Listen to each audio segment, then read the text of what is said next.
I'm Inspector Joanna Beaven-Desjardins. I'm the unit commander of the Toronto Police Service Sex Crimes Unit.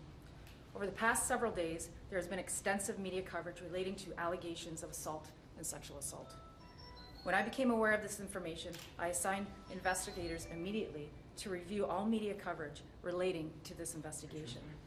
On Thursday, October 30th, when we became aware that allegedly 9 victims had contacted various media sources to report incidents of assault and sexual assault, I assigned investigators to contact these media outlets to provide contact information of the team leader assigned to the review. We requested these media outlets to pass this information on to the persons they were speaking with to inform them of the availability of victim services. As of today's date, 3 people have contacted us providing us information that they have been victimized relating to these allegations. The Toronto Police Service Sex Crimes has now commenced an active investigation into these allegations. Through a statement released to the media, we became aware that persons or persons have viewed graphic evidence of physical injury to a woman. As a result, we are requesting the public to come forward with any video, photograph, social media chats relating to this investigation to contact sex crimes immediately. It is possible further victims may reside outside of Ontario. If that is the case, please contact Toronto Police Services Sex Crimes to report any information, and we will coordinate the investigation with our law enforcement partners in that jurisdiction. We are grateful that one of our media partners have engaged in counseling for their employees. However, we believe that not all potential victims are employed by the same media outlet. While we encourage all affected individuals to come forward and report to police, we want to make sure that everyone has access to support services regardless of their decision to report. We, the Toronto Police Service, works with an independent charitable organization, Victim Services Toronto. Their team are extensively trained to deal with emotional trauma and issues of victimization. Anyone who has been sexually assaulted or victimized by crime can call Victim Services Toronto and have access to the help they need. While the organization is housed within the Toronto Police, Victim Services Toronto is separately managed and separately governed. They do not report to the Toronto Police. Anyone who has been sexually assaulted can be assured that they can get the help they need at Victim Services Toronto without needing to report. Victim Services Toronto can be reached at 416-808-7066. The Toronto Police Service is committed to investigating this matter fully, as we would any other matter involving this type of investigation.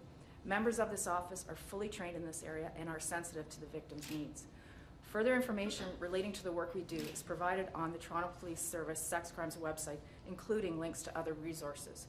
We are appealing to the public for assistance in this matter. I am encouraging any further victims to contact us, Toronto Police Sex Crimes, at 416-808-7474.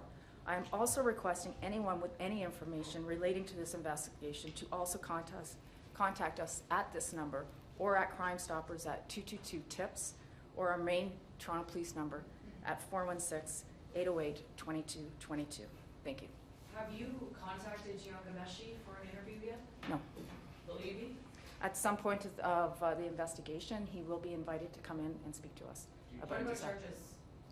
We are in the infancy of the investigation right now, so it's too soon to speak about that. Have you interviewed all 3 victims so We far? are in the infancy of that, and we are in the process of doing that. Are you aware of where Mr. Ghomeshi is right now? No. How do you, can you talk a little bit about the steps in an investigation like this? What is it that you do sort of step by step? Step by step for any type of investigation, the victim has to come forward and report. At that time, an officer will speak to the victim, get the details, bring the victim in for an extensive statement, all the while initially asking if the victim actually wants to report or wants to, specifically with sexual assaults, if they want to just have services provided to them for counseling. There's many steps we go through, taking to the hospital if that's required. It's definitely up to the victim to report. If they want to report, they can change their mind at any time, but we take a statement and a video statement, get all the details, and then we investigate further. Can you describe some of the evidence that these alleged victims have brought forward to you? No. Has CDC approached you with the graphic evidence that they say they have watched, or are you asking for it? Not at this time. When you talk about video images, are you thinking of multiple people in the public that may have images? Or At this time, we don't know. That's why we're appealing to the public to come forward if they do have any evidence of that nature. If an assault happened many, many years ago, sexual assaults, how do police pursue that investigation? Well, that's what we do. There's no statute of limitations, so we go back as far as it's deemed reported. We go back, we look at the evidence on hand, and we go from there. We take every minute detail and we investigate it to the nth degree. Are all of these 3 alleged victims from here in Toronto? I can't comment on that. Can you pursue online allegations, or are you restricted to formal complaints to the Supreme Court? Well, online allegations have to have a name to them. We can't just take a generic allegation and move forward on that. If a person wants to report to police, they need to contact us. If a person needs some services, they need to contact us. Like I said, the Toronto Police is not just about coming forward, reporting to us and then a criminal proceeding. We are very in tune with managing our victims and giving them the needs that they have. It's all about the victim and moving them forward. How long does an investigation usually go on for until police determine to press charges? It all depends on how elaborate the investigation is. It's often been said with sexual assault cases that people are reluctant to come forward. What would you say to those people out there who might be hearing that you want to hear from them, but they might be afraid to talk to police? I say to them, give us a call. We can talk them through the process. We can tell them how the process works. If they need counseling, we can link them with the counseling. We give them a lot of things to think about. We give them a lot of information that allows them to make a decision based on their own personal situation. So even if they don't want to report and they want to talk to us about it, we welcome that. What kind of evidence do you need in order to lay charges in a case like this? Well, we need evidence of, if it's a claim of sexual assault under the criminal code, you need evidence of the sexual assault, that there was a sexual assault, an assault with sexual overtones. If there's an if there's an assault, we need evidence of either a physical attack or a verbal attack. It's defined in the criminal code. But if it happened 10 years ago, how do you come up with that evidence? Well, victim statements, a lot of things, when somebody comes forward, there's a lot of information that comes forward, and we pick out each piece from those statements. So corroborating evidence, other witnesses, similar fact evidence from other victims. There's a lot of different things to look at to link different things together. And when it comes to physical violence, what does the law say on that? Can it ever be consensual? It can be consensual, not to an extreme. You have to have the ability to consent. Someone who's intoxicated cannot consent. Someone who doesn't have the mental capacity to consent can't consent. Two consenting adults to conduct an abusive relationship, you can consent. So this video, how did you learn about this video that you're appealing for information on? Media. So you have any of the 3 alleged victims spoken of any videos? I can't comment on that. Are you attempting to locate Mr. Ghomeshi At at this point? this point, these are allegations. He has not been convicted of anything. These are allegations. Are you worried he's in the country? No, I'm not. We are trying to get all the information from our reportees, our victims first, so that we have the best evidence to move forward. What kind of sexual assault evidence are you looking for other than the victim's statements? Well, again, like I said, there's many pieces to a puzzle. There's corroborating evidence. There's, depending on time periods when these things happen, there's DNA evidence, there's witness evidence. There's many different things to look at. There's similar fact evidence that can tie different things together. Evidence of places that corroborate other victims' comments. There's a lot of evidence, minute details that actually tie a case together. Can you talk to us again about what made you start looking into this? The chief said on Thursday there was no formal investigation, but you said you started once the media reports were out. Can you give us a sense of the timeline? Because we know that there was an investigation started by a newspaper in the springtime. Right. There was a flurry of media activity this week, and it came to my attention as I started reading it and realizing that there's these allegations that haven't been made to us about assault and sexual assault that I felt that it would be better for us to get ahead of it and see exactly what's coming together, so that if in fact a victim does come forward, we actually have evidence prior to that, so that we can be more proactive in the investigation. And actually now, because we've done that, we're able to move seamlessly into the next step. How many people are you working on this case now? Right now I've got, there's going to be more obviously, but once again we're in the infancy, but I've got 2 very experienced investigators assigned to begin to the initial part of the investigation, to get the information together. And then once the information comes in, I'm obviously going to have to bring in more officers to investigate every detail. These 3 women, are they the ones who have come forward to media outlets about the allegations, or are they new? I don't know. Are you able to say when their allegations would have occurred? I'm not going to comment on that. Many of the women have raised concerns about it coming down to sort of my word against his. Can you maybe explain how that would work or reassure women? Well, consent is always an issue. So that's why we never just look at one complaint. We look at the corroborating evidence, so that it's just not standing on one victim alone. So we look at corroborating evidence, trying to get forensic evidence and DNA evidence, electronic evidence, so that we can corroborate exactly what the victim says. So that is always an issue. We believe victims when they come in 100%. We are behind them 100%. Our investigators are highly trained on this, very supportive. We manage the victims through the whole process along with victim services. It becomes a very close investigation. They're very close with their investigators on this. So we try to make it as unobtrusive, if I can use that word, as possible, but unfortunately these types of investigations they are obtrusive to the victims. Is this investigation moving a bit faster than it would in other cases? I mean, it's only been 2 days, and yet here we are at 10 o'clock on Saturday. It seems like this might be a higher priority for police than other investigations? Absolutely not. Every sexual assault that occurs in Toronto, as soon as it's reported to us, we put out a media release, an advisory that it's happened in that area, to warn the community members so that they can acknowledge and know what's happening in their surroundings. Absolutely not. Every sexual assault that's reported is given as much priority.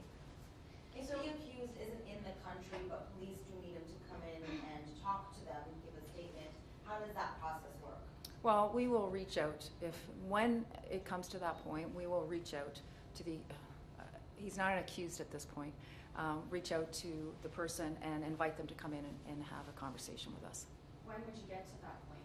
When the evidence leads us to that point. So you need to find the evidence first. We're right in the infancy of our investigation. Are you anticipating more women to come forward?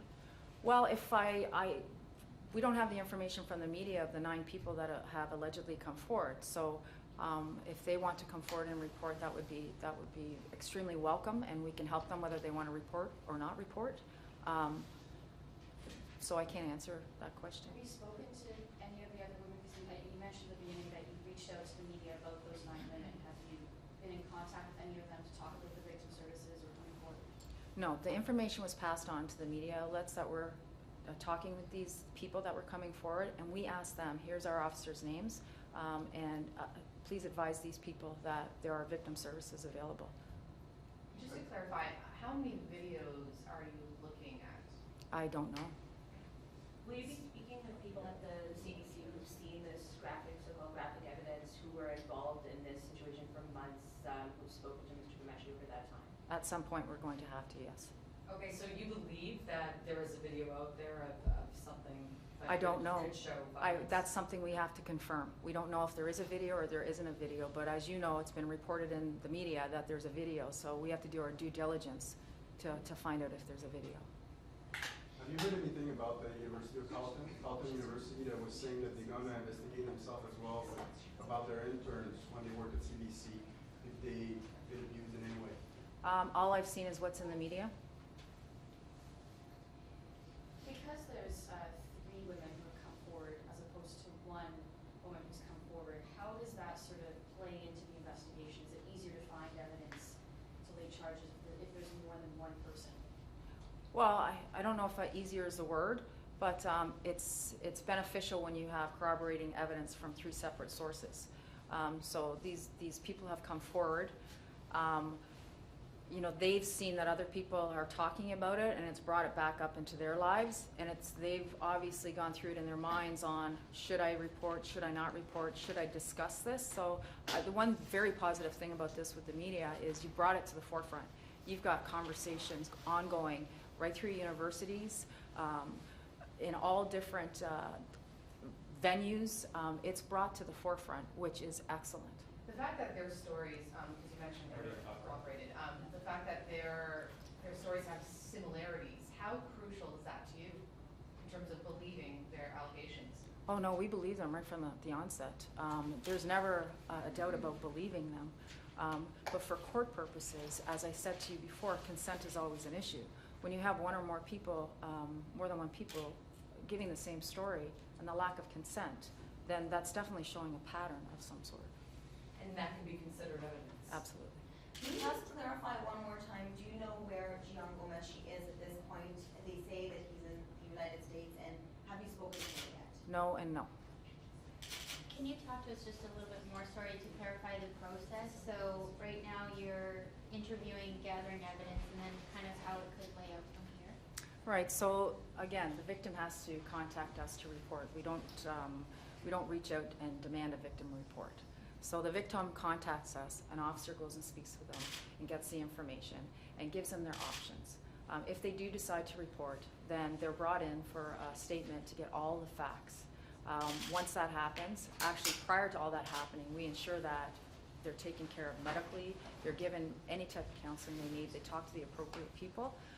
We get the statements and then we move forward. Sometimes we have to act immediately to you know, there may be a suspect right there, an arrest is made, search warrants are conducted.